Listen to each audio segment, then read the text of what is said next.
الحمد لله رب العالمين والعاقبة للمتقين والصلاة والسلام على سيد المرسلين وعلى آله وأصحابه أجمعين. أما بعد فإن خير الحديث كتاب الله وخير الهدي هدي محمد صلى الله عليه وسلم وشر الأمور محدثاتها وكل بدعة ضلالة وكل ضلالة في النار. أيها الحاضرون المستمعون الكرام، هذا يوم الجمعة سيد الأيام في الأسبوع. قال الله تعالى في القرآن المجيد في شأن يوم الجمعة: يا أيها الذين آمنوا إذا نودي للصلاة من يوم الجمعة فاسعوا إلى ذكر الله وذروا البيع ذلكم خير لكم إن كنتم تعلمون. وقال رسول الله صلى الله عليه وسلم: الصلوات الخمس والجمعة إلى الجمعة ورمضان إلى رمضان مكفرات لما بينهن وإذا اجتنبت الكبائر. وفي حديث آخر قال رسول الله صلى الله عليه وسلم: التمسوا الساعة التي ترجى في يوم الجمعة بعد صلاة العصر إلى غيبوبة الشمس. إخواني في الدين، قال الله تعالى في القرآن المجيد: يا أيها الناس اعبدوا ربكم الذي خلقكم والذين من قبلكم لعلكم تتقون. وجاء في سورة الجاثية قال الله عز وجل: أرأيت من اتخذ إلهه هواه أفأنت تكون عليه وكيلا. وفي سورة آخر قال الله عز وجل: أفرأيت من اتخذ إلهه هواه وأضله الله على علم وختم على سمعه وقلبه وجعل على بصره غشاوة فمن يهديه من بعد الله أفلا تتذكرون. وفي آيات أخرى قال الله عز وجل تعليما: قل إن صلاتي ونسكي ومحياي ومماتي لله رب العالمين لا شريك له وبذلك أمرت وأنا أول المسلمين.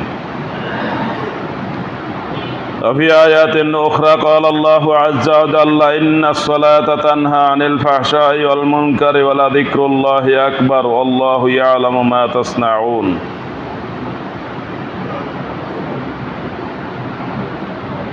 ومن أحسن قولا ممن دعا إلى الله وعمل صالحا وقال إنني من المسلمين.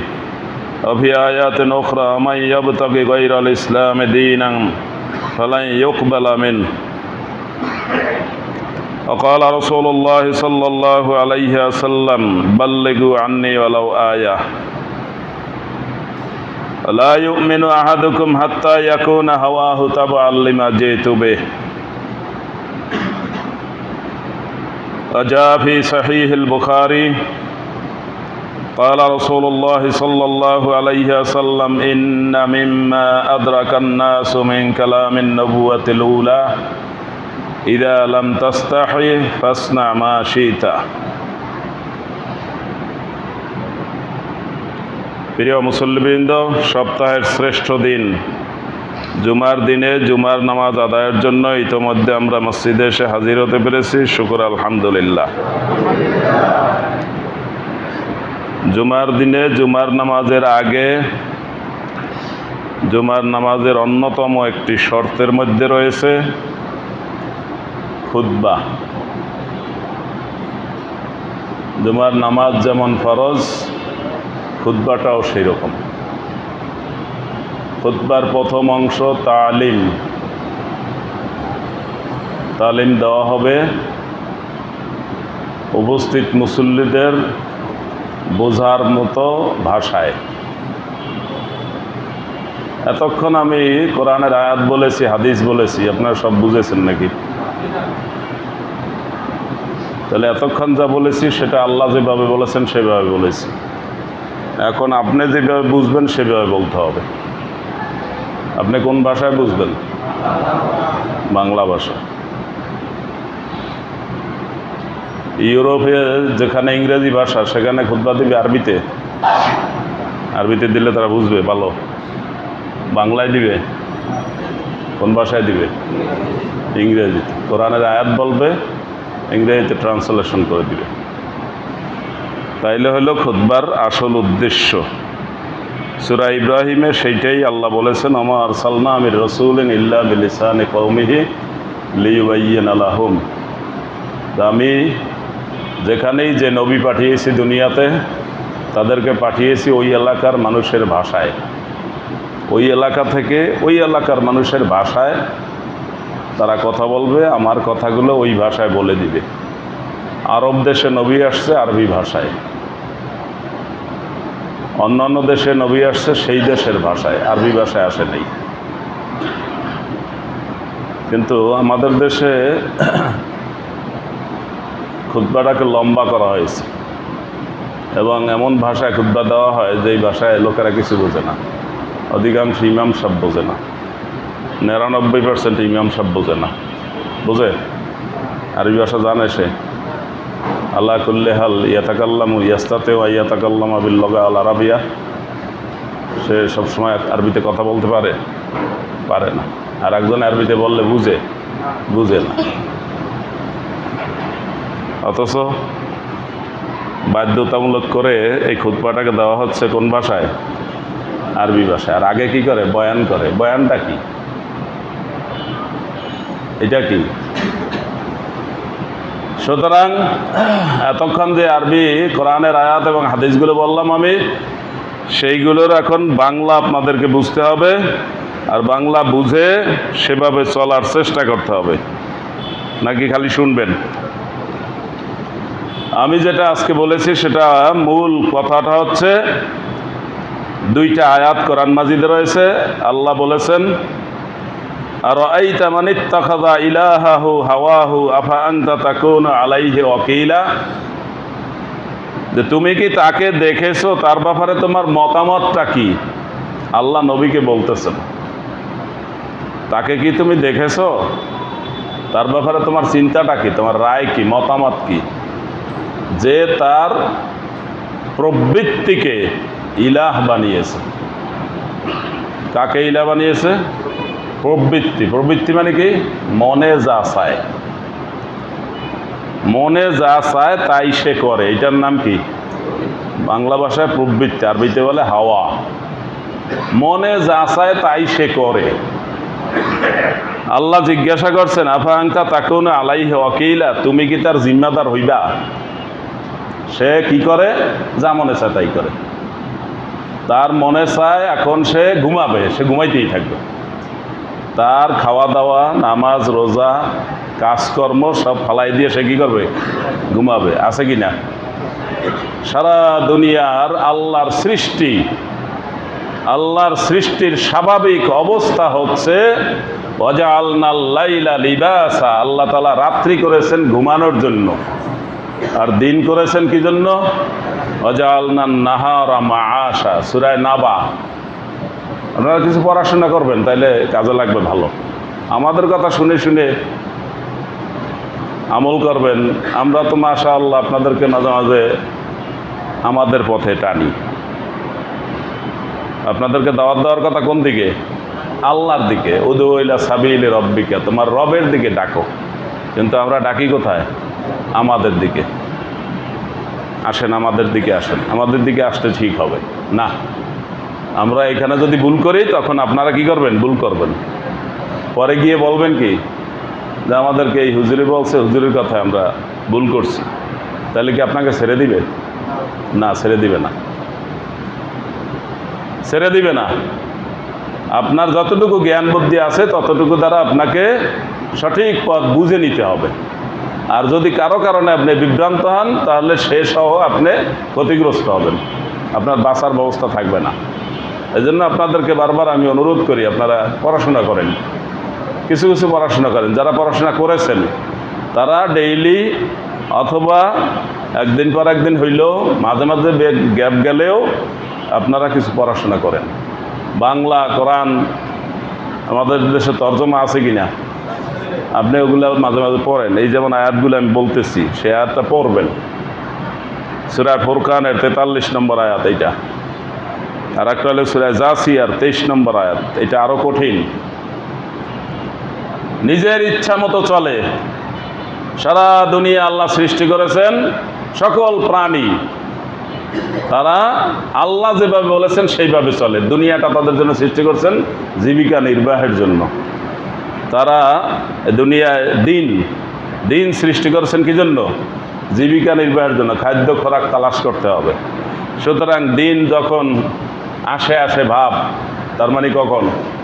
শবে সাদেক, যখন ফজরের ওয়াক্ত হয়ে যায় তখন সারা দুনিয়ার সব প্রাণী জেগে ওঠে। আর ঘুমায় কারা? এদেরকে আল্লাহ জ্ঞান দিছে বেশি। জ্ঞান বুদ্ধি খাটাইয়া এদের অধিকাংশ যারা নামাজি তারা ঘুমায় না নাকি? তারা ঘুমায়, শবে সাদেক হলে ঘুমায়। যারা তাহাজ্জুদ পড়ে তারা আরও আগে থেকে ওঠে। যারা নামাজি ফজরের নামাজ পড়ে, নামাজের মধ্যে আবার বিভিন্ন ক্যাটাগরি আছে। তো কিছু নামাজি আছে ফজর নামাজ পড়ে না, সে অভ্যাসগতভাবে এটা পারতেছে না। যদি জিজ্ঞেস করেন ভাই আপনি ঘুমান কোন কয়টায়, কয় 1টা 2টা বাজে আবার ঘুমাইতে। এতক্ষণ আপনি কি ছিঁড়েন? হ্যাঁ, কাগজপত্র ছিঁড়িয়া ফেলেন সব নাকি? 1টা বাজে কেন? কি কাজ করেন? সারা দুনিয়ার তাবৎ প্রাণী শবে সাদেক হইলে উঠে যায়। যেই প্রাণী আপনি বেঁধে ঘরের মধ্যে রাখেন সেই প্রাণীও কি করে? ফজরের সময় হইলে কি করে? উঠে যায়। এক প্রাণীকে আল্লাহ সৃষ্টি করেছেন, সে আপনাকে 1 ঘন্টা আগে তাহাজ্জুদের জন্য সতর্ক করে। তার নাম কি? মোরগ। ফজর রক্ত হয় নাই, 1 ঘন্টা আগে সে একবার আওয়াজ দিচ্ছে। এই আওয়াজ অনেকে শিখে না, জানে না। অনেকে হজে যায়, হজ থেকে আসে, জিজ্ঞাসা করলে কিছু বলতে পারবে না। এই কথা তো আপনাদেরকে বহুত বলছি, আবার বলবো। যে লোক আছে কোথায়? আরাফায়। তো আর একজনে বন্ধু ফোন দিছে যে ভাই আপনি কোথায়? আমরা তো হোটেলে। আসলে উনি কোথায়? আর বলতেছে কোথায়? হোটেলে, মক্কায়। তা আপনি আরাফায় আসবেন না? আরাফা তো হজের দিন 9 তারিখ কোথায় থাকতে হবে? আরাফায় থাকতে হবে। তো উনি কি বলতেছে? তো আমরা আগে যাইয়ে আইছি। আগে যাইয়ে আসলে হবে? আগে দেখতে গেছে, ঘুরিয়ে ফিরিয়ে দেখতে গেছে, আসলেও দেখতে গেছে। এখন উনি আরাফাই আছে, কিন্তু বলতেছে কি আছে মক্কায়। বুঝলো কিছু? যদি জিজ্ঞাসা করি মক্কায় মদিনায় ফজরের সময় কয়বার আজান দেয়, কিছু বলতে পারবে না। ওখানেও ফজরের ঠিক ফজরের রক্ত এখন হয় কততে? ফজর রক্ত কয় কোথায়? মুসল্লি, নামাজি মুসল্লি যদি টাইম নিয়ে বলতে পারে 5টা 37-এ, 4টা 37-এ, 4টা 37, 36, 35 যা কেন কাছাকাছি বলবেন তো।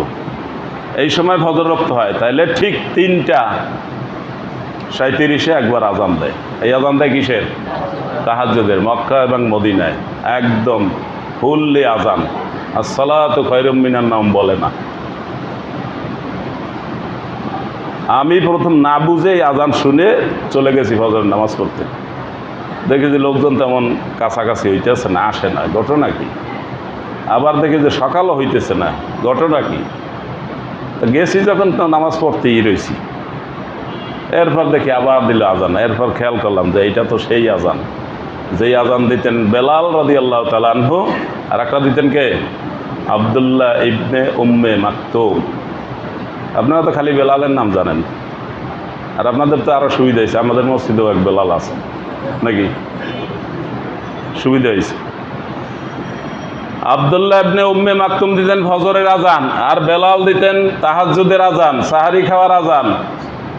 আল্লাহ এমন এক প্রাণী সৃষ্টি করেছে আপনার জন্য, সেই প্রাণীও আপনাকে তাহাজ্জুদের আজান দিচ্ছে। সে একবার ওই রকম আওয়াজ দিয়ে তারপর আর কোনো আওয়াজ নাই। আবার আওয়াজ দিবে কোন সময়? ফজর হইলে।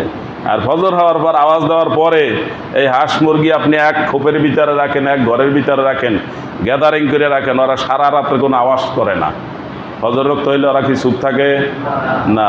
আপনার ঘরের মধ্যে, খড়ের মধ্যে গরু আছে, ছাগল আছে, বেড়া দুম্বা অন্যান্য প্রাণী আছে, ফজর রক্ত হইলে ওরা কি শুয়ে থাকে? ওরা কি দড়ি লাগানো আছে কিনা? ঘরের মধ্যে আটকানো আছে কিনা? তারপর ওরা শুয়ে থাকে? শুয়ে থাকে না। শুয়ে থাকে কারা? এই যাদেরকে জ্ঞান বুদ্ধি দিছে তারা শুয়ে থাকে। আর এদিকে ঘুমায় কোন সময়? দেরি করিয়া।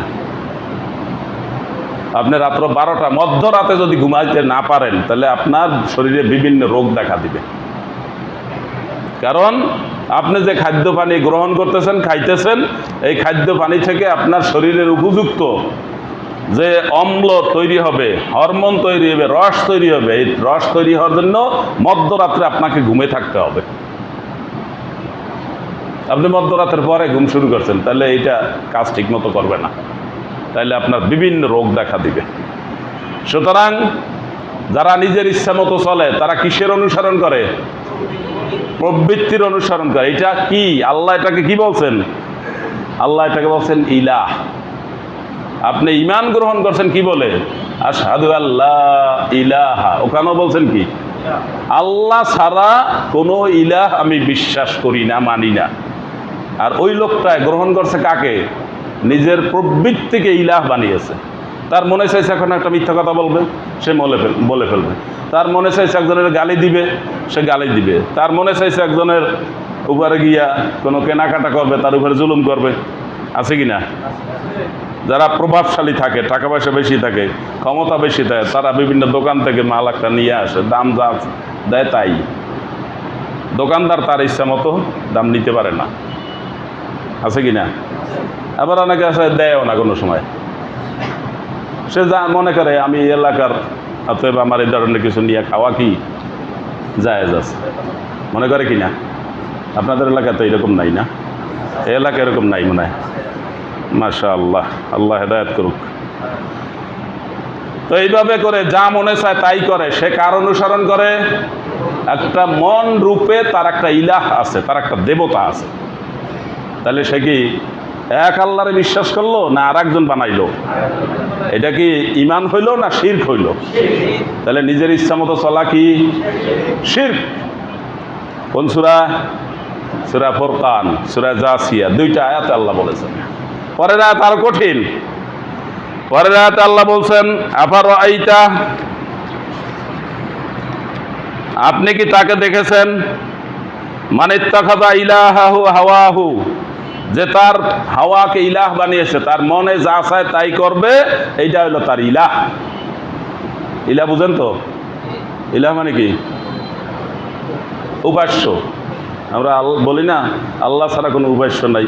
উপাসনা করা, আল্লাহর হুকুম মানা, তাকে সেজদা করা, এইটার নাম হলো উপাসনা। বাংলায় বলে উপাসনা, আমরা বলি ইবাদত। আরবিতে বলি কি? ইবাদত। তার মানে তার নির্দেশ মানা, যা পালন করতে বলছে সেটা করা, যা নিষেধ করেছে তা না করা, যেটা যেভাবে বলেছেন সেটা সেইভাবে করা। এটা হলো ইলাহকে অনুসরণ করা। কি বুঝতে পারছেন? তাহলে যেই লোক তার প্রবৃত্তিকে ইলাহ বানিয়েছে, তার মনের ইচ্ছায় সে চলে, তার মনে যা চায় তাই সে করে, সে কোনো নিয়ম কানুন মানে না, সে ইমানদার হয়েছে কিন্তু ইমানের কথা সে জানে না, ইমানের কথা সে শোনেও না, ইমান কাকে বলে সে শিখেও নাই। এখন কি বলছেন আল্লাহ? এটা বলছেন সূরা জাসিয়া 23 নম্বর আয়াতে, ওয়া আদাল্লাহুল্লাহু আলা ইলম।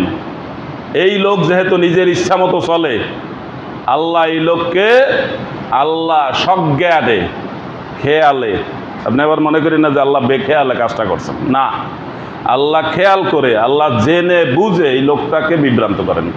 যা তোরে দিলাম গোল্লায় জাতি। আর কি করেন? অখাতামা আলা সামিহি ওয়া কলবিহি, আল্লাহ তার কানের উপরে আর তার অন্তরের উপরে সিল মারিয়া দেন, দেওয়ারে ফাইনাল করে দিলাম। কারণ সে চলে কার ইচ্ছায়? নিজের ইচ্ছা মতো চলে, নিজের যা মনে চায় তাই সে করে। মিথ্যা কথা বলা লাগলে মিথ্যা কথা বলে, ধোঁকাবাজি করা লাগলে করে। একজন সম্মানিত লোককে অপমান করবে, করে। সম্মানিত লোকেরা অপমান করে, লোকেরা করে। কারা করে? কোরআন মাজিদ এগুলো সব আছে। আপনারা সব কোরআন বেশি বেশি পড়বেন, তাইলে আমাদের সাথে আর কোনো ঝামেলা হবে না। আর কোরআন পড়বেন না, আর মনে করবেন আমরা খালি নিজের ইচ্ছা মতো বলি। এক ভদ্র মহিলা, সে একটা এলাকার সম্রাজ্ঞী ছিল। সম্রাজ্ঞী বুঝলেন? আপনাদেরকে সব বুঝাইতে হবে বাংলায়। রাজা ছিল। কি ছিল? পুরুষ মহিলারা কি রাজা থাকে না রানী? তাই এবার বুঝেন, রানী ছিল সেই মহিলা। ওই এলাকার কি রানী। আর আরেক এলাকায় ছিলেন আল্লাহর নবী সুলাইমান আলাইহিস সালাম। নাম শুনছেন তো? আবার ওই মহিলার নামও আপনারা জানেন, আমার সেই ভালো জানেন। মহিলার নাম কি? ওই দেখছেন রানী বিলকিস, খুব ভালো করে জানেন। এই মহিলার কাছে সুলাইমান আলাইহিস সালাম, পিছনের লম্বা ঘটনা বাদ দিয়ে আমি সোজা বলছি, তাকে একটা চিঠি দিয়েছেন যে তুমি আমাকে মান্য করে চলে আসো, বাড়াবাড়ি করবা না। পরে বলছি কি বাড়াবাড়ি করবা না। তা বাড়াবাড়ি করবা না এটা যে বলে, বাড়াবাড়ি যদি ওই লোকে করে তাহলে তারে সাইজ করতে পারবে কি না, এই ক্ষমতা রাখেই তো বলে। এই মহিলা তার পরিষদ, তার মন্ত্রী পরিষদকে ডাকলেন, ডেকে বললেন আমার কাছে তো একটা চিঠি আসছে, আমাকে সারেন্ডার করতে বলা হয়েছে, বাড়াবাড়ি করতে নিষেধ করা হয়েছে, তোমাদের পরামর্শ ছাড়া তো আমি কিছু করি না, তোমরা বলো। চাইরোপাশে যারা থাকে ওরা কি পরামর্শ দেয় জানেন তো? মাঝে মাঝে ডোবার পরামর্শ দেয়, মরার পরামর্শ দেয়। তো কি বলেন, আপনার উপরে আবার ক্ষমতা চালাবে, আপনি শুধু অর্ডার করেন, আমরা সব ফাইনাল করে ফেলাবো। ইস, ক্ষমতা কত দেখেন না? ক্ষমতা দেখতেছেন তো? দেখতেছেন? চারিদিকে চাইয়েন, চোখ আছে তো? মুসলমানের চোখ কয়টা? কইতে না, তিনটা। কয়টা চোখ? দুইটা চোখ আপনার দেখা যায়, আর একটা চোখ হলো অন্তর চোখ। সবকে অন্তর চোখ দিয়ে দেখে না, সব বাইরের চোখ দিয়ে দেখে। বাইরের চোখ দিয়ে কিছু দেখে, অন্তর চোখ দিয়ে আর কিছু দেখে। ঠিক আছে? অন্তর চোখ যার খোলা হয় নাই, তা আপনি এখনো অন্ধ আছেন। অন্তর চোখটা খোলার জন্য কি করতে হবে? আল্লাহর সাথে সম্পর্ক থাকতে হবে। আল্লাহর সাথে সম্পর্ক ভালো আছে, না থাকলে ওই চোখ খুলবে না। রাসূলুল্লাহ সাল্লাল্লাহু আলাইহি ওয়াসাল্লাম বলেছেন, ইত্তাকু ফিরাসাতাল মুমিনিন, ফিরাসাতাল মুমিন, মুমিনের অন্তর চোখের ব্যাপারে সাবধান থাকবা। ফাইন্নাহু ইয়ানজুরু বিনুরিল্লাহ, কারণ সে আল্লাহর আলো দ্বারা দেখে। সে আপনাকেই দেখছে, কিন্তু আপনার পিছনে কি আছে, আপনার ভবিষ্যৎ কি আছে, এই ব্যাপারে আল্লাহ তাকে আলোকিত করে তাকে বলে দেন। সেইটা দিয়ে সে দেখে, সে খালি এই চামড়ার চোখ দিয়ে দেখে না। চিঠি পেয়ে পরামর্শ তো চাইলেন, পরামর্শ কি পাইলেন? মন্ত্রী পরিষদ কি পরামর্শ দিছে? খালি আপনি অর্ডার করেন, আমরা সব ফাইনাল করে ফেলাবো। আর রানী কি বলতেছেন? চিঠির যে ভাষা, তাতে বোঝা যায় নাকি কিছু করা যাবে না। ভাষাটা কি? সারেন্ডার করো, বাড়াবাড়ি করবা না। পরের কথাটা কি? হুমকি নাকি? বুঝতেছেন তো? এই বাড়াবাড়ি করতে নিষেধ করছে। আর ওদেরকে তখন এই মহিলা বুঝাইছে যে শোনো, তোমরা তো পরামর্শ দিছো, আর তোমাদের পরামর্শ নিয়েই তো আমি কাজ করি, তা আমার যেটা জ্ঞান সেটা হলো এই, ক্বালাত ইন্নাল মুলুকা ইযা দাখালু ক্বারিয়াতান আফসাদুহা ওয়া জাআলু আ'iজ্জাতা আহলিহা আযিল্লা ওয়া কাযালিকা ইয়াফআলুন। সূরা নামল, সূরার নাম কি? 27 নম্বর সূরা, 34 নম্বর আয়াত। পড়বেন, ভালো করে পড়বেন, খালি আমাদের নামে বদনাম করবেন না যে আমরা উল্টা পাল্টা ব্যাখ্যা করি। আপনি তো অর্থই বুঝেন না, আবার ব্যাখ্যা ভুল করছি, এটা বুঝলেন কোন সময়? সূরা ফাতিহার অর্থ জানলে এবার ভুল ধরে। ভদ্রমহিলা কি বললেন? যে এই চিঠি যারা দিছে এরা ক্ষমতাধর লোক, এরা যখন কোনো এলাকা দখল করে তখন ওই এলাকা সব তছনছ করিয়া দেয়। আর কি করে? সম্মানিত লোকদেরকে অপমান করে। তাইলে বুঝো, এই দেশে যদি সে ঢোকে তাহলে প্রথম অপমান করবে কারে? আমারে। কারণ আমি এলাম এই দেশের সবচাইতে বড় জায়গায় আছি নাকি? তাহলে আমাকে ফয়সালা করবে কিনা?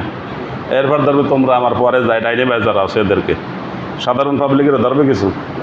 সাধারণ পাবলিকের ধরে না, কারণ সাধারণ পাবলিক ও সমস্ত কিছু বোঝে না। এরা দিন আনে দিন খায়, ডিম আনে ডিম খায়, আর কিছু জানে? এত কিছু বোঝে না। সুতরাং অবৈধ দখলদারদের, ক্ষমতাবান লোকেদের কয়টা চরিত্র? দুইটা। কোথায় বলা হয়েছে? কোরআনে। কে বলছিল? ওই মহিলা বলছিল। এক নম্বরের তছনছ করে দেয়, সব ভেঙে চুরে চুরমার করে দেয়। আর দ্বিতীয় করে কি? সম্মানিত লোকদেরকে অপমান করে, যে এদেরকে সাইজ করলে আমি ক্ষমতায় থাকতে পারবো ভালো করিয়া। কিন্তু এই দুনিয়াতে যারা বেশি ক্ষমতা দেখাইছে, বেশি অহংকার করেছে, আল্লাহ তাদেরকে দুর্বল মাধ্যমে ঠান্ডা করে দিয়েছেন। ফেরাউন সবচেয়ে বেশি ক্ষমতা দেখাইছে। মুসা আল্লাহ সাল্লামকে বলে না, মুসা তুমি একটা লাঠিতে হবে না, তুমি নিজে লইবে 100 লাঠি, আর তোমার যারা আছে প্রত্যেকের 10টা করে লাঠি লইতে বলবা। এই ফেরাউনের গোষ্ঠী সব তোমার পিটাইয়া তারপর মারতে হবে, এটা বলছে। মুসা আল্লাহ সাল্লাম অতগুলো লাঠি ছিল? মুসা আল্লাহ সাল্লাম কি লাঠিয়াল বাহিনী? ফেরাউন হইল লাঠিয়াল বাহিনী। তো মুসা আল্লাহ সাল্লামকে কী বলছে? বলছে তুমি এখান থেকে যাও, এলাকা থাকতে পারবে না। রাত্রে ওইটা রওনা করছে, ভোরে খবর হয়ে গেছে, ফেরাউন পিছে পিছে গেছে। মুসা সাগর পার হয়ে গেছে, নদী পার হয়ে গেছে। এখন মুসা আল্লাহ সাল্লাম ওপারে উঠিয়ে বলতেছে যে আল্লাহ, এই রাস্তাটা যে আমাদের জন্য করছেন, এই রাস্তাটা ভাঙ্গিয়ে দেন, নাইলে ওরা তো আইসিয়া পড়বে। আল্লাহকে রাস্তা করছি আমি, তোমার কথা আমি এটা ভাঙুনি। রাস্তা ভাঙ্গে নাই। এখন ওরা এই রাস্তায় উঠছে, ফেরাউনের গোষ্ঠী কি রাস্তায় উঠছে। এখন তো মুসার আরও ভয় লাগছে না? আমরা রাস্তা পারাইলাম, কিন্তু ফেরাউনের সেই রাস্তায় আসতে হতো, আমাদের তো বিপদ। মুসার সাথে যারা ছিল তারা কি বলছে? মুসা ইন্না লামুদরাকুন, আমরা তো ধরা খেয়ে গেলাম। কোরআনে আছে না? আমরা তো ধরা খেয়ে গেলাম। এখন মুসা আলাইহিস সালাম বলতেছে আল্লাহ রাস্তাটা ভাঙিয়ে দেন। আল্লাহ রাস্তা ভাঙছে না। ফেরাউন এখন গেছে কোথায়? মাঝ বরাবর গেছে। এরপর আল্লাহ রাস্তা ভাঙিয়ে দিচ্ছে। এখন ফেরাউন কি দিয়া মরে? মুসা আলাইহিস সালাম লাঠির আঘাতে মরে? কি খাইয়া? পানি খাইয়ে মরে। পানি খাইয়ে মানুষ মরা এটা কি একেবারে হালকা ব্যাপার না? পানি জীবন, অথচ এই পানির মাধ্যমে এত বড় একটা শয়তানকে আল্লাহ কি করছেন? সাইজ করছেন। অহংকার করবেন না। অহংকার করা মাত্র আল্লাহ সাইজ করবেন। নমরুদ অহংকার করেছেন, সাইজ করছেন। আব্রাহা অহংকার করেছে, কাবাঘর ভেঙে দিবে। সেই ইয়ামানে একটা ঘর উঠাইছে, ওইখানে লোকদেরকে দাওয়াত দিচ্ছে আপনারা এইখানে আসেন। কিন্তু দুর্ভাগ্য আরবের একটা লোক ওইটার আবার জিম্মাদারি ছিল। সেই লোকটা আবার চিন্তা করছে কাবাঘরের পাল্টা আর একটা ঘর উঠাই এইটারে কয় কাবাঘর। তো ছিল গেট দারোয়ান, পাহারাদার। ও তোমার মনের সুখে ওইটার মধ্যে পায়খানা করছে। তা তোর কাবাঘরের মধ্যে আমি পায়খানা করি, এই পায়খানা করি, আর ওখান থেকে ভাগছে। এখন তো আব্রাহার আরও খারাপ লাগছে। তখন তার মেজাজ খারাপ হয়ে গেছে। এখন সে কী করবে? কাবাঘর ভাঙবে। ভাঙার জন্য আসছে কিনা? এরপর আল্লাহ তাদেরকে ধ্বংস করছেন কিনা? কি আব্দুল মুত্তালিব তার লাঠি নিয়ে নামতে হয়েছে? সে লাঠি নিয়ে নামছে? নামে নাই। কি বলছে? কাবা ঘরের গিলাপ ধরিয়ে বলছে, ও কাবার মালিক, নাহনু লা নাস্তাতিউ আলা আবরাহা ওয়া জুনুদিহি, আমরা এই আবরাহের তার সেনা সৈন্য হাতিটা লইয়া আসছে, এর বিরুদ্ধে আমরা কিছু পারবো না। তুমি তোমার ঘর রক্ষা করো, আমরা গেলাম। কাবা ঘরের মালিকের কাছে দায়িত্ব দিয়া তারপর আবরাহা কি আব্দুল মুত্তালিব কি করছে? সরিয়ে গেছে। আর আবরাহা জিজ্ঞাসা করছে আব্দুল মুত্তালিবকে যে আপনার কোনো ব্যাপার বিষয়াদি আছে কিনা, আপনার নাকি এটা জিম্মাদার, আমরা কিন্তু এটা ভাঙতে আসছে, আপনার কোনো কথা আছে? না, ওটা তো ঘর আমার না, ওটা ঘর যার সে বুঝবে। আমার উটগুলা নিয়ে গেছে আপনার সেনাসৈন্যরা, আমার উটগুলা দিয়ে দেন। চিন্তা করছে এই লোক তো একেবারে আস্থা পাগল। তো এই লোকের থামানোর জন্য এখন কি করতে হবে? উটগুলা দিয়ে দেয়। তাহলে আপনি উট লইয়ে যান, আরও লাগলে আরও লইয়ে যান। যা, আসল দুশ্মন তো সরছে নাকি? এখন কাবা ঘর ভাঙতে কোনো সমস্যা আছে? ভাঙতে পারছে? কি পাঠাইছেন আল্লাহ? কি পাখি? যাকে যাকে পাখি। আবাবিল বলবেন না, ভুলেও বলবেন না। এখন থেকে মাথাটা পরিষ্কার করবেন, কোনো কথা ভুল আর বলবেন না। আবাবিল নামে দুনিয়াতে কোনো পাখি নাই। কোরআনেও আবাবিল পাখি বলে নাই। আবাবিল অর্থ ঝাঁক। যাকে যাকে পাখি পাঠাইছেন, পাখি একটা পাথর নিয়েছে ঠোঁটে, আর দুইটা পাথর নিয়েছে দুই পায়ে। এগুলো ফালাইছে, আর এগুলো সব কী হয়ে গেছে? ফাজআলাহুম কাআসফিম মাকুল। কী হয়েছে আল্লাহ বলে দিয়েছেন তো। গরুতে ঘাস খাওয়ার পর এই ঘাসগুলো পিছন দিয়ে যখন পড়ে তখন কি ঘাস থাকে? গরু যখন জবাই দিই আমরা, তার ভিতরে ঘাসগুলো দেখা যায় কিনা? কিছু কিছু কাটা, কিছু কিছু খাওয়া, মানে ফিনিশ হইতেছে এই অবস্থা। আল্লাহ বলেন ওই রকম বানাইয়ে দিছি। ফাজআলাহুম কাআসফিম মাকুল। সুতরাং অহংকার করবেন না। অহংকার পতনের মূল। বাড়াবাড়ি করবেন না, হিংসা করবেন না, কাউকে ছোট মনে করবেন না, বড়কে শ্রদ্ধা করবেন। বড়কে যদি শ্রদ্ধা না করে তাহলে কি হইল? একটা ঈমান নষ্ট হইল। ছোটকে স্নেহ করবেন, যদি না করেন তাহলে কি হইল? একটা ঈমান নষ্ট হয়েছে। ঈমানের কয়টা শাখা প্রশাখা? 77। এই একটা হইল কি? ছোটকে স্নেহ করা। আর একটা কি, বড়কে শ্রদ্ধা করা। এখন ছোটকে স্নেহ করবেন কীভাবে? আপনার ইচ্ছে মতো না, আল্লাহর নবী যেভাবে বলছেন। আল্লাহর নবী বলছেন 7 বছরের নামাজ পড়াও, তা আপনি কি নামাজ পড়ান না? আপনার 7 বছরে ঘুমাইতে আছে, আপনি কেন এখনো ছোট ঘুমাক। এই যে ওরে পশুর সেইটা খারাপ বানাইলেন। পশু কি করে বুঝেন নাই? একটু আগে বলছিলাম না, ফজর হইলে পশু কি করে? ওঠে। পাখি কি করে? ওঠে। কেউ ঘুমায়? মানুষ ছাড়া কোনো প্রাণী ঘুমায়? সে রশিতে বাঁধা থাকে, সে ঘরের মধ্যে আটকা থাকে, তারপরও সে কি ঘুমায়? কিন্তু এই মানুষ উল্টা সৃষ্টি করছে, বিভিন্ন শহর তৈরি করছে লোকেরা, নিশাচরের শহর। কিসের শহর? নিশাচর, বুঝেন? ওই শহর সারা রাত্র দিনের মতো কাজ চলবে, উল্টাই দিতে আছে। উল্টাই দিলে রোগবালাই আসবে। সুতরাং অহংকার করার কোনো সুযোগ নাই, আছে? আর যে নিজের ইচ্ছা মতো চলবে, আল্লাহ কি করবেন?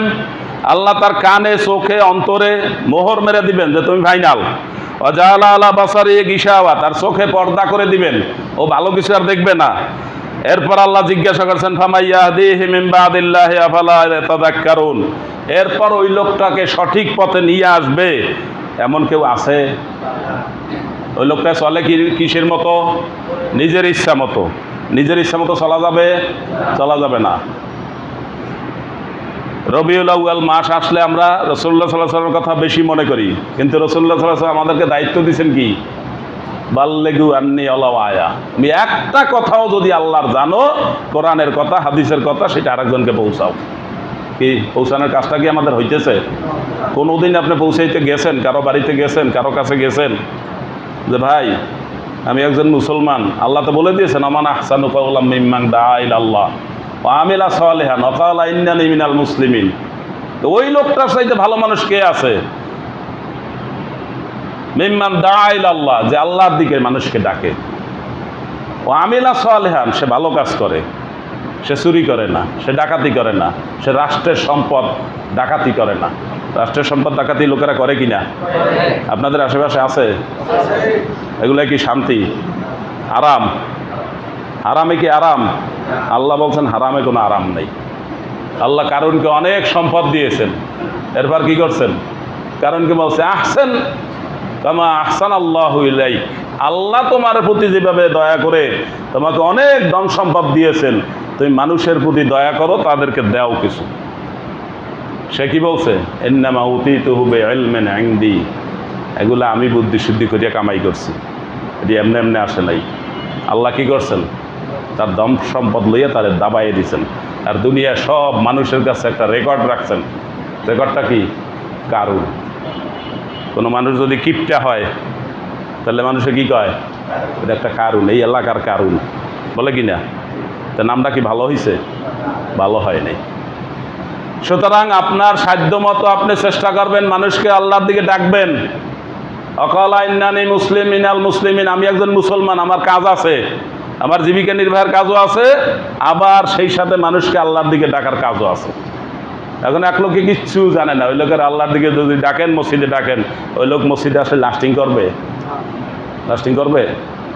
মেডিকেলে পড়ে ছাত্র, অন্যান্য ছাত্ররা নামাজে যায়, এখন ও যায় নামাজে, কিন্তু যাইয়া কিছুদিন পর অন্য ছাত্র ভাইকে বলতেছে ভাই তোমরা তো নামাজে যাও, আমিও যাই, তোমাদেরকে দেখলে আমার ভালো লাগে, কিন্তু আমি নামাজের কিচ্ছু জানি না। ওরা এরকম বানাইছে কে? ওর কি ব্রেন দুর্বল? ওরে কোরআন হাদিস পড়ায় নাই, ওরে দোয়া কালাম পড়ায় নাই, ওরে নামাজ পড়ায় নাই, শিখায় নাই। কে শিখায় নাই? আর গার্ডিয়ান। ওরে ভালো ডাক্তার বানাবে এইটা টার্গেট নিছে। এখনো নিজেই বুঝতেছে আমার বাবা ভালো কাজ করে নাই। ভালো কাজ করছে? আল্লাহ কি বলছেন? এই ছেলেটা যদি বেঈমান অবস্থায় মারা যায় তাহলে কিয়ামতের দিন কি বলবে? আল্লাহ আমার মা বাবা হাইনা দেন, এগুলোর জাহান্নামের দুয়ার দ্বার রাইকে আমি কিছু পারাইয়ে তারপর ঢুকি। এটা কোরআনে বলছে না বলে নাই? নাজআলহুমা তাহতা আকদামিনা লিয়াকুনা মিনাল আসফালিন। সুতরাং ভালো ইমানদার হতে হবে। আপনার সন্তানকে স্নেহ করবেন, এটা ইমানের অংশ। তার উপরে টর্চারিং করবেন না, জুলুম করবেন না, কিন্তু সীমা ছাড়াইয়া আল্লাহর নবীর সামনে যাইবেন না। যাওয়া যাবে? এই যেমন আপনাদেরকে কত নিষেধ করি যে আপনারা শিশুদেরকে সামনের কাতারে রাখবেন না। আপনারা রাখেন কি না? রাখেন না কেন? এটা কি আল্লাহ রসুলের অনুসরণ করা হইল? হয় নাই। এটা করবেন না। সামনের কাতারে কারা থাকবে? বয়স্ক পুরুষ লোক। এরপরে থাকবে কারা? ছেলেরা। তারপরে থাকবে কারা? মহিলারা। তারপর কারা? মেয়েরা। কয় গ্রুপ হয়েছে? বুঝতে পারছেন তো? কারণ মুসলমানদের আমাদের মসজিদে মহিলাদের কোনো কারবার সারবার নাই, বাংলাদেশেই বেশিরভাগ নাই। কিন্তু এই যে কাতারের ডিসিপ্লিন রাসূলুল্লাহ সাল্লাল্লাহু আলাইহি ওয়াসাল্লাম করছেন, তাহলে ওই অর্ধেক তো আমরা বাদ দিয়ে দিছি, আর যেই অর্ধেক আছে এর মধ্যে উল্টা শুরু করছে। শিশুদেরকে নিয়ে দাদারা নানারা কী করে? বেড়াইতে আসলেই এসে সামনে ওঠে। এটা আমি লক্ষ্য করছি। এই যে স্থানীয় যারা, এরা ওঠে না, কারণ এদেরকে তো বহুত বলছি নাকি। এটা কি আমি আমার কথা বলতেছি নাকি? আপনি এক কাতার পিছিয়ে থাকলেই তো হইল, সামনে যাইতে না করছে আমি গেলাম না। কিন্তু এটা আপনারা ফলো করেন না। এটা কি হাদিসের অনুসরণ করা হইল? হইল না। শিশুরা কথাবার্তা বললে ধমক দিবেন না, ধমক দিবেন না, ওদের ইশারা ইঙ্গিতে থামাই দিবেন। আপনি ডিসিপ্লিন রাখেন। দুই তিনজন এক জায়গায় আছে, এক জায়গায় থাকলে ওরা কথা বলবে। ওই বসে আপনিও বহুত কিছু করছেন। এখন তো আপনি জানেন তো, আপনি কত ভালো ফেরেশতার মতো হয়ে গেছেন নাকি। একই জন্য কী করবেন? ওদেরকে বাগাইয়ে দিবেন। একজন এই জায়গায় আর একজন ওই জায়গায়, দূরে সরাই দেন ইশারা ইঙ্গিতে। আপনি আবার যদি ওদের ধমক দেন, তাহলে আপনি আর একটা ডিস্টার্ব করলেন। এই হাদিস তো বারবার বলি, ইজা কুলতা ইয়াউমাল জুমাতে উসকুত ওয়াল ইমামু ইয়াখতুব ফাকাদ লাগাওতা। জুমার দিনে খুতবা চলে আর আপনি একজনে কইলেন ভাই কথা কইেন না, তাহলে আপনিও কী করছেন? অসুবিধার কাজ করছেন, অন্যায় কাজ করছেন। কী করবেন? ইশারা ইঙ্গিতে। 5 ওয়াক্ত নামাজে আপনার সন্তান 7 বছর হয়েছে, হাতে ধরে নিয়ে আসবেন, জুমার দিনে নিয়ে আসবেন, ভালো পোশাক পরাইয়ে নিয়ে আসবেন, নিয়ে আসবেন শর্ট প্যান্ট পরাইয়া। বাহ, কী আনন্দ! শর্ট প্যান্ট পরাইয়ে নিয়ে আসছেন, আনন্দ না। সুন্নাত পড়ার সময় ফাঁকা ফাঁকা থাকবেন। কখনো কখনো দেখা যায় সামনের কাতারে সুন্নত পড়ার জন্য ঘন করে জায়গা পায় না, তারপর একজন যাইয়া মানে ওই যে জামাতে ফরজের জামাতের কাতারে জায়গা লইছে। এটা কি সুন্নাত কাজ হয়েছে নি? এরপর এমনভাবে রয়েছেন যে মুয়াজ্জিনও জায়গা পায় না, এমনভাবে রয়েছেন ইমাম সাহেব যে যাইবে কোন জায়গা দিয়ে জায়গা নাই, ঠেললে ধাক্কাইয়ে দিতে। একটু খেয়াল রাখবেন। মসজিদে যত সম্ভব নীরব থাকবেন। আপনি একটু কথা বললে পাশের মানুষের ডিস্টার্ব হয় কি না? আমাদের সমাজে, বিভিন্ন সমাজে এরকম কিছু মানুষ আছে, কেউ কথা বললে খুব রাগ করে, আবার কখনো কখনো নিজেই কথা বলে। আছে কি না? করবেন না। কাতার সোজা করার জন্য বারবার বলা হয়। জুমার দিনে খুব বেশি করে বলি না? আমাকে আপনাদের বাইরে কেউ কেউ অভিযোগ দিছে যে হুজুর আপনি প্রত্যেক জুমায় সুন্দর করে এই কথাগুলো কত বলেন, আর আমাদের আশেপাশে দেখি কিছু লোক আছে এক টাং উত্তর দিকে, এক টাং দক্ষিণ দিকে, একটা পূর্বে একটা পশ্চিমে, এই অবস্থা দাঁড়াই রয়েছে, এর কোনো অনুভূতি নেই। তো এটা বলি কারে? কোরআনে এই কথাটাও বলা আছে। কিছু মানুষ আছে এমন, এই গরু ছাগলের চাইতেও অসুবিধা। গরু ছাগল খালি ডাইন বাও ছাড়া আর কিছু বোঝে না। গরু ছাগলও তো ডাইন বাও বোঝে না? মহিষ আরও ভালো বোঝে। এগুলোর ব্যাপারে এখন আর বলার সময় নাই, সময় শেষ। সুতরাং এই যে বলি কাতার সোজা করেন, আপনি একটু পায়ের দিকে তাকান, আপনি দাগের দিকে তাকান, আপনি দাঁড়াইছেন কোথায়? আপনি ডানে পাশে বা ডানে বামে, সে দাঁড়াইছে কোথায়? আপনার পা একটা দক্ষিণ দিকে আর একটা উত্তর দিকে, এটা কি সোজা হয়েছে? আপনি বলছেন কি আমি কেবলামুখী দাঁড়াইলাম, তা পাও গেল কোন দিকে? একটা দক্ষিণ দিকে আর একটা কোন দিকে? দুইটা একটু সোজা করে দাঁড়ানো যায় কি না? আপনি কার সামনে দাঁড়াইছেন? আল্লাহর সামনে। ভদ্রমতো দাঁড়ান। তাকবীর বলবেন ইমামের পরে, আগে না। সালাম ফিরাবেন ইমামের 2 দিকে, সালাম শেষ হইলে তারপর। মনে আছে? অভ্যাস করতে পারছেন না? আগের যোগ চলে আসে। ইমাম সাহেব আওয়াজ করলেই মোটামুটি 2 দিকে সালাম ফিরে হাত গুটাই আঙ্গুল মটকাইতে শুরু করে দিছে। কি আপনি যাইতেছেন কই? আপনি ট্রেন ছাড়ে নাকি? এইভাবে কেন? ফাঁকায় শয়তান থাকে, এই কথা তো বারবার বলি, তারপরও মনে থাকে না। জোহরের নামাজে একটা ডিস্টার্ব হয়, আসরের নামাজেও মাঝে মাঝে কিছু ডিস্টার্ব হয়। কি? জোহরের আগে সুন্নাত কয় রাকাত? আপনার সময় আছে 3 মিনিট, এখন আপনি 4 রাকাতের নিয়ত করছেন নাকি? 3 মিনিটে 4 রাকাত বলে এটা কি নামাজ পড়া হবে? না ইয়ান করু কামা তান করু দাজা যা, মুরগির ঠোকর হবে? এটা হলো মুনাফিকের নামাজ। এইরকম যদি সময় হয়, আপনি সময় নিয়ে আসবেন, উজু করবেন, বাসায় 2 রাকাত নামাজ পড়বেন। নাম কি? তাহিয়াতুল উযু। এরপর সুন্নাত পড়বেন বাসায়, এরপর মসজিদে ঢুকবেন, মসজিদে ঢুকে কি পড়বেন? তাহিয়াতুল মসজিদ 2 রাকাত। সময় নিয়ে আসতে হবে কিনা? জোহরের সুন্নাত বাসায় পড়ে আসবেন, এটা সুন্নাত। ফজরের সুন্নাত বাসায় পড়ে আসবেন, এটা সুন্নাত।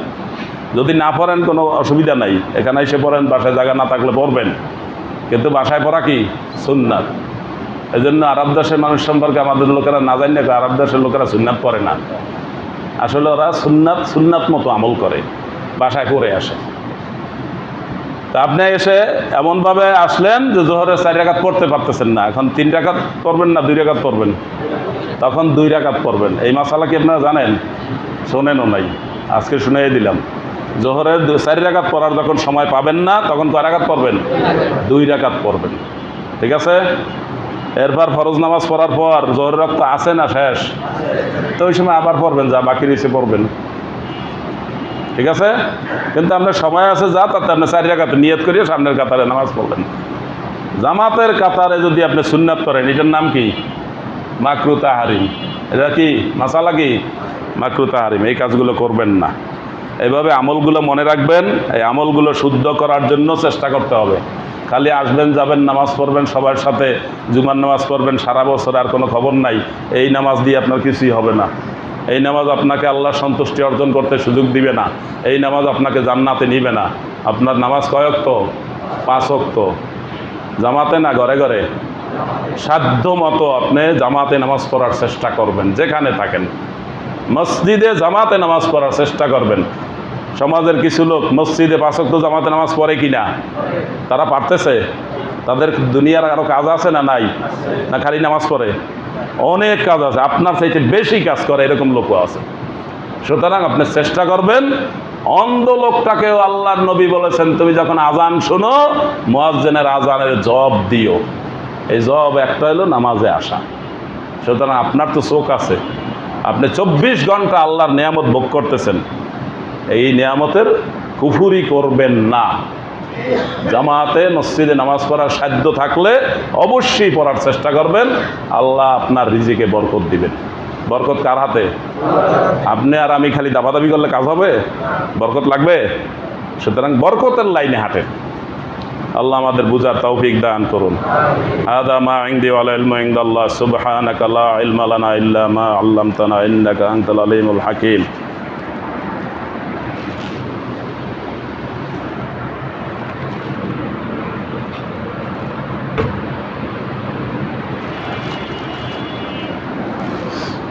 আলহামদুলিল্লাহ আলহামদুলিল্লাহ হামদান কাসীরা সাব্বিহুহু বুকরাতা ওয়া আসিলা আশহাদু আল্লা ইলাহা ইল্লাল্লাহ আশহাদু আন্না সাইয়্যিদানা মাওলানা মুহাম্মাদান আবদুহু ওয়া রাসূলুহু মুখাতাবানা নাযালনা আলাইকাল কুরআনা তানজিলা ইন্নাল্লাহা ওয়া মালাইকাতাহু ইউসাল্লুনা আলান নাবিয়্যি ইয়া আইয়ুহাল্লাযীনা আমানু সাল্লু আলাইহি ওয়া সাল্লিমু তাসলিমা আল্লাহুম্মা সাল্লি আলা মুহাম্মাদ ওয়া আলা আলি মুহাম্মাদ কামা সাল্লাইতা আলা ইব্রাহিম ওয়া আলা আলি ইব্রাহিম ইন্নাকা হামিদুম মাজিদ আল্লাহুম্মা বারিক আলা মুহাম্মাদ ওয়া আলা আলি মুহাম্মাদ কামা বারাকতা আলা ইব্রাহিম ওয়া আলা আলি ইব্রাহিম ইন্নাকা হামিদুম মাজিদ।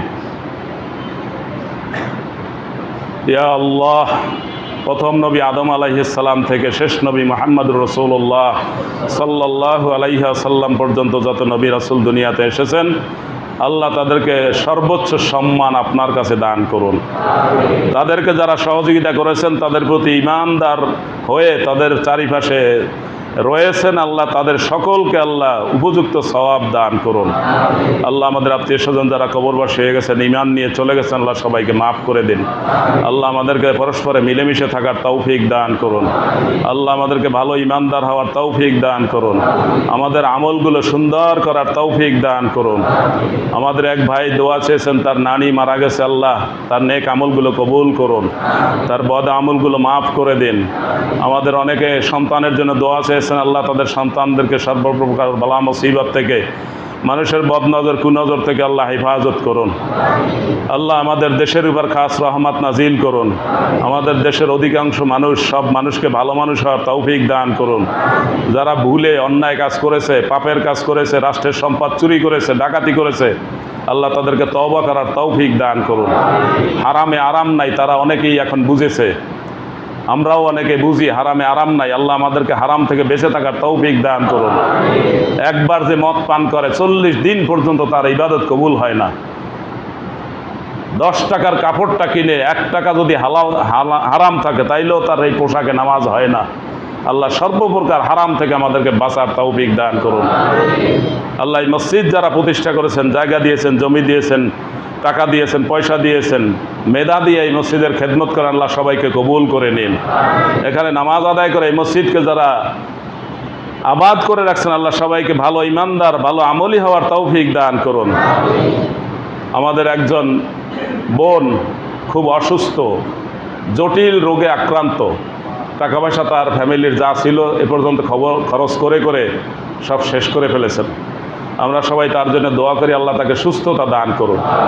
আর এই বোনকে যদি কেউ সাহায্য করতে চান, তার 1,50,000 টাকা দরকার আপাতত তার জটিল রোগের চিকিৎসার জন্য। আপনাদের মধ্যে সেরকম অনেক ভাই আছেন, তাদের সামর্থ্য আছে। আল্লাহ আমাদের যাদের সামর্থ্য আছে তাদেরকে আল্লাহ তাআলা তৌফিক দান করুন। এই বোনকে যারা সাহায্য করতেছেন তারা সাহায্য করবেন ইনশাআল্লাহ, আমার সাথে যোগাযোগ করবেন। আর যারা বিভিন্ন রোগবালাইতে অসুস্থ আছেন, আল্লাহ আমরা সবার জন্য দোয়া করি, আল্লাহ সবাইকে সুস্থতা দান করুন। রোগবালাই হলেও বলবেন আলহামদুলিল্লাহ, শিশু সন্তান মারা গেলেও বলবেন আলহামদুলিল্লাহ, বলবেন ইন্না লিল্লাহি ওয়া ইন্না ইলাইহি রাজিউন। কারণ আপনার চাইতে বেশি অসুবিধার মধ্যে অনেকেই থাকতে পারে, তার চাইতে আমি ভালো আছি, এই জন্য কি বলতে হবে? আলহামদুলিল্লাহ আলা কুল্লি হাল। আল্লাহ আমাদেরকে ভালো ইমানদার হওয়ার তৌফিক দান করুন, আমাদেরকে ধীরস্থিরভাবে নামাজ আদায় করার তৌফিক দান করুন, নামাজের যে নিয়মকানুন রয়েছে সেই নিয়মকানুন সুন্দরভাবে পালন করার তৌফিক দান করুন। রব্বানা আতিনা ফিদ দুনিয়া হাসানাতাও ওয়া ফিল আখিরাতি হাসানাতাও ওয়া কিনা আযাবান নার। রব্বিরহামহুমা কামা রব্বায়ানি সগীরা। সুবহান রাব্বিকা রব্বিল ইজ্জাতি আম্মা ইয়াসিফুন ওয়া সালামুন আলাল মুরসালিন ওয়ালহামদুলিল্লাহি রাব্বিল আলামিন।